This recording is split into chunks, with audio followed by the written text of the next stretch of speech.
Yo, welcome back guys for episode 2. This time around we'll be doing hard Damien. These are our stats this time around, and we're still using the same gear for the most part. These 3 totems, these 3 filler rings for the most part, just so that when I ring swap it doesn't get funky. Still gonna be using roar and weapon jump 4. Same weapon, a different hat this time just because I was too lazy to swap it out, but the point is we still nerfed ourselves enough to make the run around 15 minutes or so. Keeping the shoes on just so that we have move speed as well. Same Katara, metal, emblem. So slightly different setup this time. I did also have all the symbols removed as well. Same Legion. Actually, slightly different Legion because I have, what's it called? A 251 Wild Hunter now. Woohoo! So another 250 block down. Great. No FAMs, no Genesis, the usual stuff. Let's see, do I have... Okay, yeah, I have my Walter pots ready here. And my ring swap ready. Okay.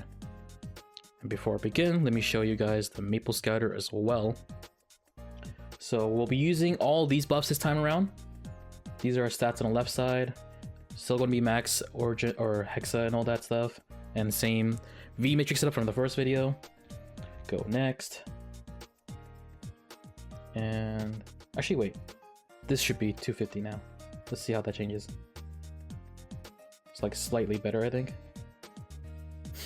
So we're at 157.5%. And again, I don't know if it includes attack speed or not, but the clear time of Damien is very finicky. Sometimes you clear faster, sometimes you clear slower. Just depends on how well your bursts are.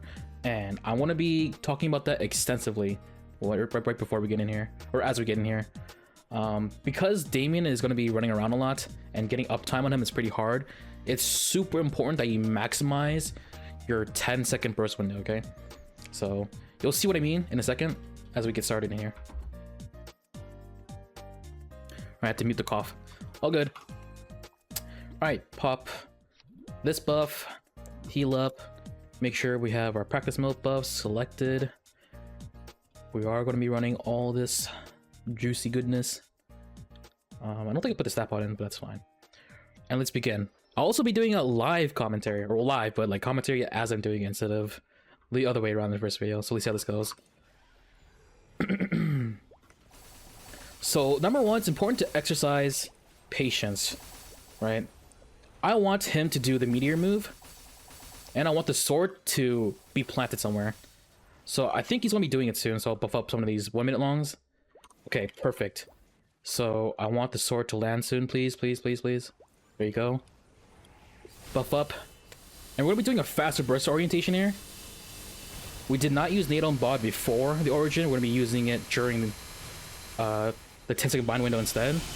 Now, what this allows us to do is we maximize our burst window in favor of being able to maximize the damage in the opportunities that we have. Like I said before, getting uptime in this boss is really, really annoying. Like, he's always flying around, disappearing, right? Venom Burst. Oh, I got knocked away, never mind. Couldn't use it. You know me, the Venomous salesman. So we're doing our best here. Keep damaging him down.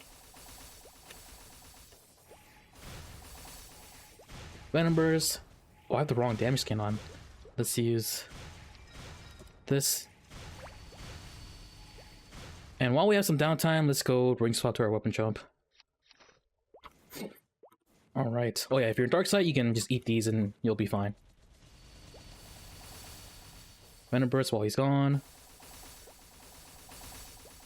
Okay.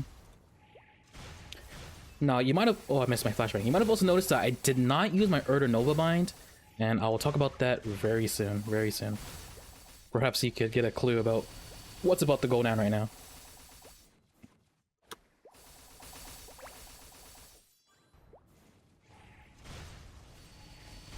Bind for my mini burst, yup. Do my Asura right away, because even when he's in the air, we can still hit him with NATO Bod. But if he's in the air, it's a lot harder to hit him with Asura, right?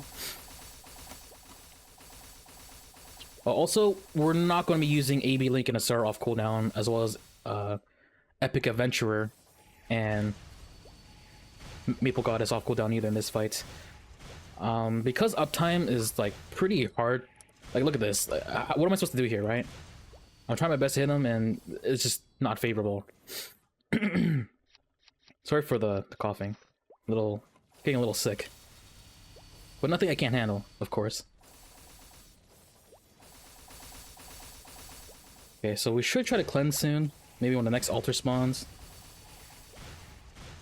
Get out of the way here. And the reason why we're not going to be using those buffs off cooldowns is because we need to maximize our burst windows. That is exactly why I decided to use my bind for the mini burst and not for the main burst. Because a lot of our damage, or a good portion of our damage, comes from when we use our Blade Tempest. Or Blade Storm, sorry, as it's called now. So it's important to make sure that when you're using that skill, you're getting all of it off. So we do delay our burst by 10 seconds because we're waiting for Urda Nova. Actually longer because there's a bind resist timer. So we can't bind them for another 10 seconds from now. So we do delay our buffs. But I do believe that it's worth it in this instance, right? So bind resist should be wearing off soon. Let's see if he can relocate to some. Okay, there you go. So. Oh, I didn't have my NATO bot yet. Oops. Well, actually, just wanted to go Sura right away because, like I said before, it's a lot harder to Sura when he's in the air than versus landing bot NATO when he's grounded, right? Alright, we're gonna lose Aurora here, unfortunately. NATO bot again. Dump our Arachnid and Solar Crest.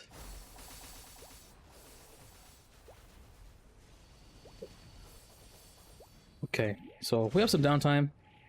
Let us ring spot back to weapon jump. And for our mini burst, again, I'm also going to delay it so that I can guarantee Tempest and Asura in the bind duration. So we are going to be playing on what is called a 100-second burst timer, meaning that we're only going to be bursting every time our bind or the boss is bindable by us. You'll see that in other boss fights in the future, I will also be doing this to showcase this strategy. And it's not something that you will apply to every boss, but for bosses like Damien, for example, where he's always up in the air and just out of reach or just straight up gone, you'll have a better time fighting the boss if you utilize this strategy.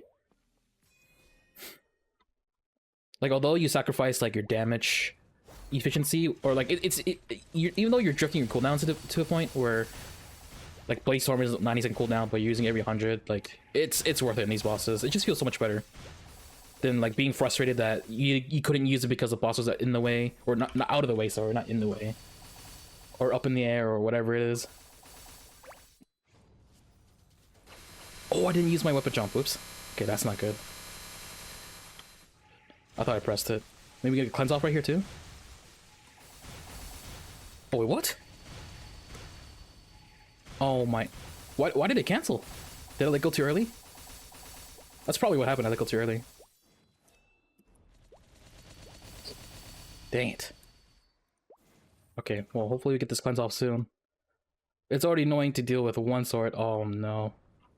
Oh, well, luckily that dash didn't hit us. That would have spawned a sword for sure. Come on, come on. Iframe? Another iframe? Oh my.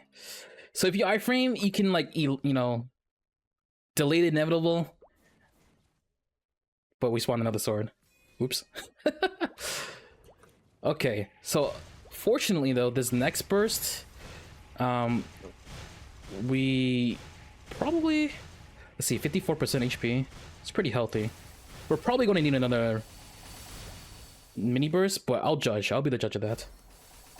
Depending on how much damage I deal just during this burst, it'll determine if I will use Urda Nova or not for a 20-second bind instead of just a 10-second from Origin.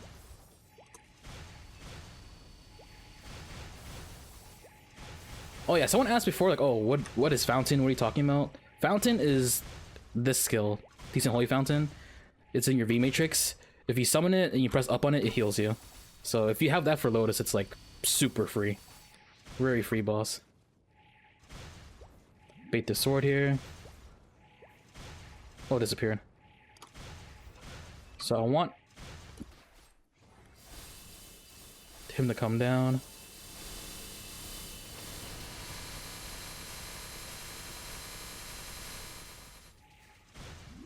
This is not good. Ooh. Okay. So I did opt for the double bind. Unfortunately, the sword landed. That's why in the very beginning of the fight I said it's good to exercise patience, because you really want to maximize your burst windows when you can. If we were a little bit patient there and waited for the sword to land and then started bursting elsewhere, we would have done a lot more damage here. But, you know, it's good that I make these mistakes so that I have more to talk about and how you can avoid them, right? A happy little accident, as they say. Or as Mr. Bob Ross says. Okay. You can dodge this thing by just being high enough up in there, by the way. You don't have to use your iframe when the map is like that. All the gas and all that.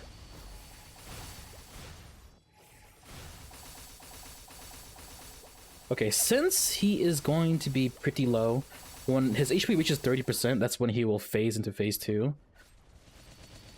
I'm curious if I can do 5% in this mini burst without waiting for my bind, so that way we can just bind earlier in P3.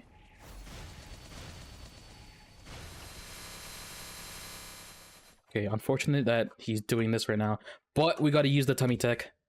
It's helicopter time.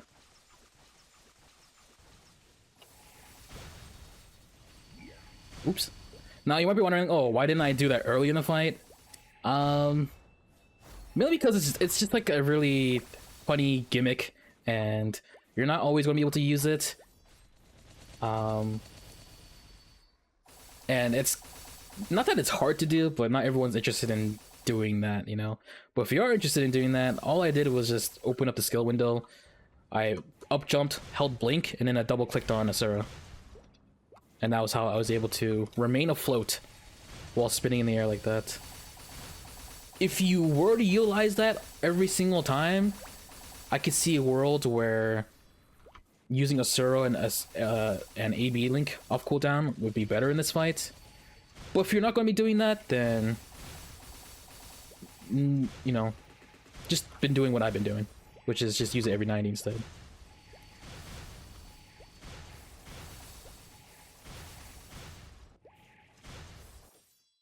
So it's 0.1%. And this should get us out of there. Nice. Alright. And we'll be entering phase 2 with our full burst up. And the most annoying thing about phase 2, of course, is the this blue ball. Nobody likes having blue balls, right? So what we can do here is exercise patience. We'll put Fountain down so we can heal through this blue ball damage thingy. We'll wait for the sword to land. Good. We'll wait for Damien to appear on the left. Oh. Blink. Failed us there. But ideally, you get good RNG blink. You can blink all the way to the left side, so the ball takes longer to get to you. And you have a better burst cycle.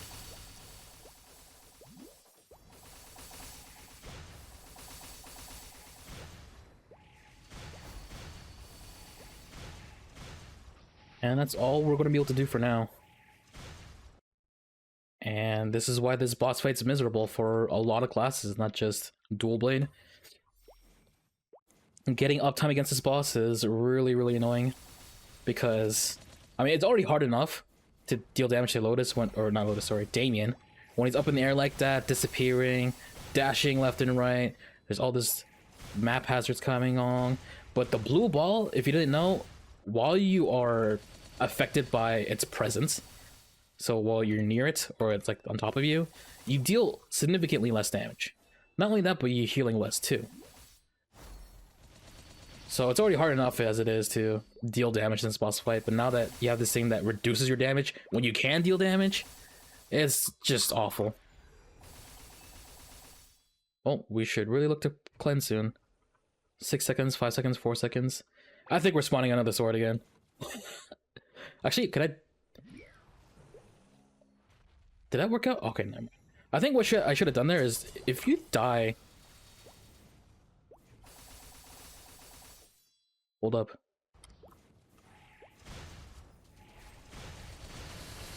Let's see, if you die, you can wait out the death timer so that the 30-second brand stack doesn't get applied to you, and then you have a longer window to cleanse. I'll try to showcase that next time if it's relevant.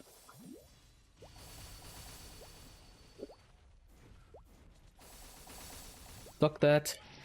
Oh yeah, that actually can duck, by the way. I'm not sure if you guys knew that or not.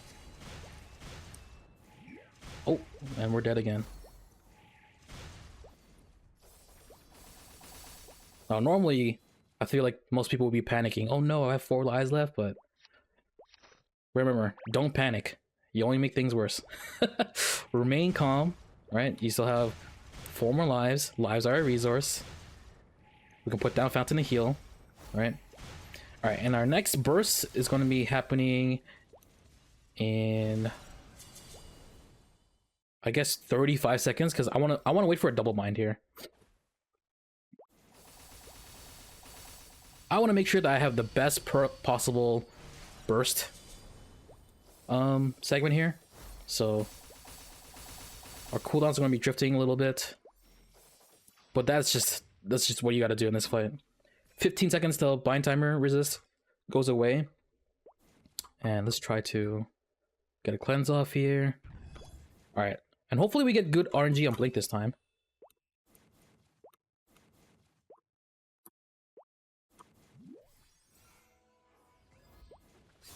Okay, we're just gonna go right away like this. Oh, I didn't have my Final Cut buff. Oops.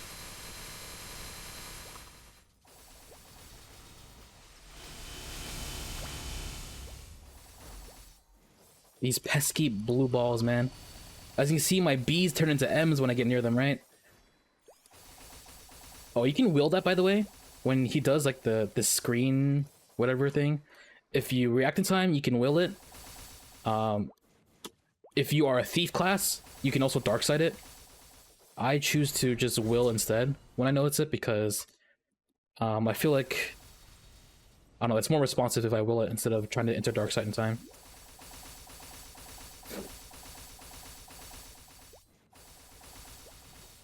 These little blue balls that grab you can also will that as well. You are still going to be affected if you're in dark side though, so do not get too comfortable in dark side here.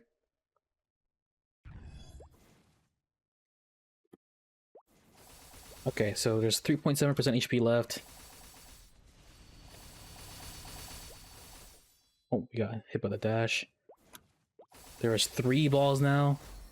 You know, at this point, I think we can probably do 3.2% if we were to wait for our bind.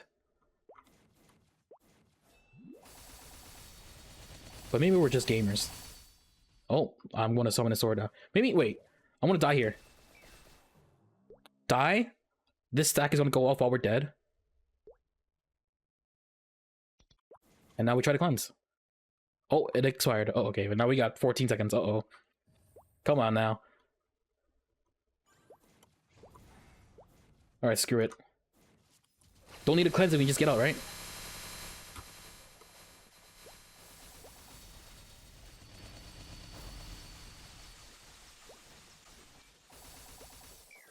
Oh my god, 0.1%? Alright, well, we almost didn't have to cleanse if we got that 0.1% off in time. All good. So that was like, what, like a 16-minute run, give or take? Not that bad. So let's review the Maple Scouter once again. So even though Maple Scouter clocked us in at 157.5%, if it was with, we still had like a, you know, slightly longer run than 15 minutes. But if we were at 200%, right, which would mean that, oh, in 30-minute time you would kill it twice, which would technically be a 15-minute run. You know, it's not entirely accurate. Again, like I said in the first video, it's just a guesstimate. It does its best to kind of guess like how long it would take you, or how many times you can kill Damien in 30-minute timer. Yeah, utilizing the techniques I showed you in this video can allow you to kill this boss faster than slower. And what else did I want to talk about? If there's anything else to talk about. Yeah, so these two bosses are great for showcasing how to use your cooldowns. So in the first video, I was using Asura and AB off cooldown, and so was Goddess and Epic Adventurer. But for this boss, where uptime is a lot harder to maintain because the boss itself is always gone, it's more important to maximize your burst windows, right? Because at that point, it's going to come to the point where it's how many bursts is it going to take you to get out of this boss. Not to say that your off burst, the damage you're dealing while your cooldowns are on cooldown, isn't important, but for a boss like this, it's especially hard to really maximize your off burst. So maximizing your burst windows instead will help you get out sooner. And yeah, that's going to be it. Hopefully I didn't say as often as I did in the first video, and this time I did something a little bit different. I tried to do a live commentary while I was doing the fight versus like doing like a post-edit commentary. So let me know which one you guys prefer more of, or if you know both are the same to you, then I guess I'll do whatever is more easier for me. And if there's anything else that you wanted to see or you wanted me to talk about, I'll try to do that in the next video. And speaking of the next video, let's see, what is the next boss I want to do? I think I'll do Chaos Guardian Angel Slime as the next boss I'll do. We'll just go down the list. And like I said in the first video, I don't think I'm going to do Gloom, but unless you guys like really want me to see me, like really want to see Gloom, I could do it, but I feel like there's not really like too much value in the Gloom video. And that's going to be it. Thank you guys for watching. Please give me some feedback on if, you know, about this series. And I'll see you guys in the next one. Take care.